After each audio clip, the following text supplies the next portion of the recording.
Harper Perennial and HarperAudio present How to Read Literature Like a Professor, 3rd edition, a lively and entertaining guide to understanding literature from The Great Gatsby to The Hate You Give, by Thomas C. Foster, read by David Vries.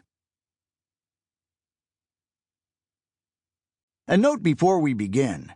Don't forget to download the accompanying enhancement PDF from your audiobook provider. It contains a reading list and will be referred to throughout as the enhancement. Preface to the 3rd edition.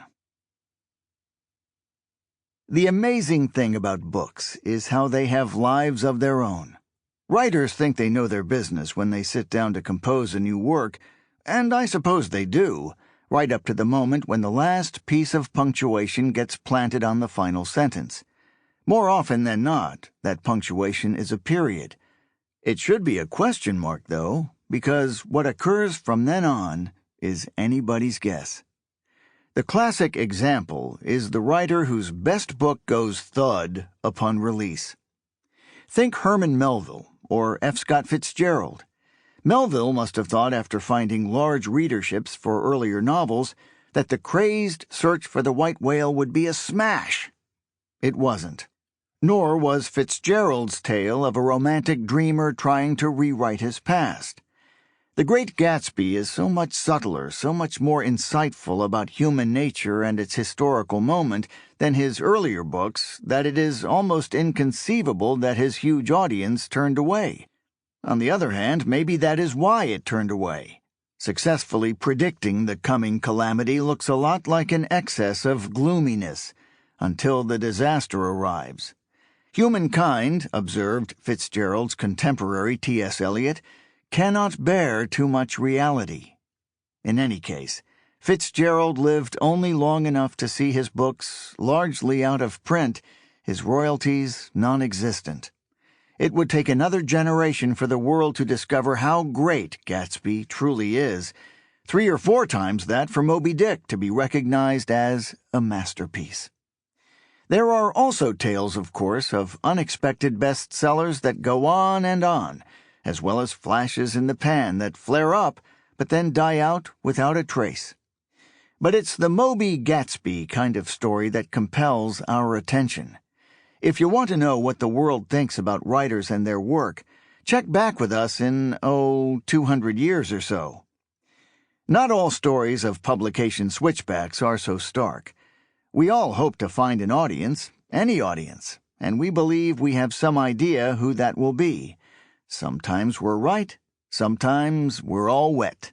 What follows is a confession of sorts.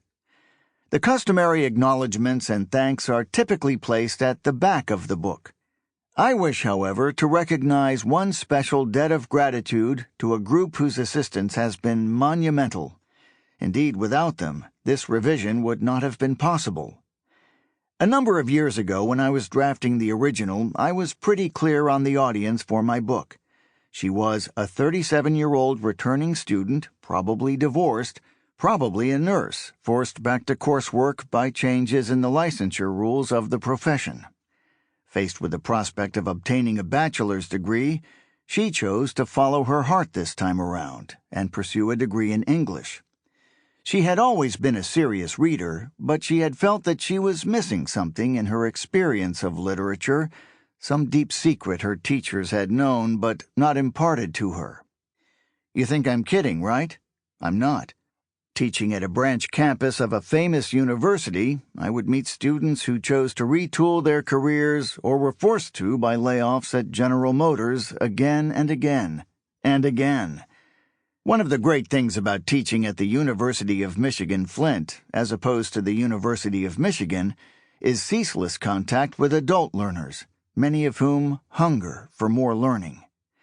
I also had plenty of the typical college student type, but the non-traditional students have taught me a few things.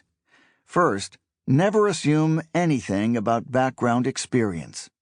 I've had students who have read all of Joyce, or Faulkner, or Hemingway, and one who had read more Czech novels than I could ever hope to get through, as well as students who had read pretty much only Stephen King or Danielle Steele. Sample complete. Ready to continue?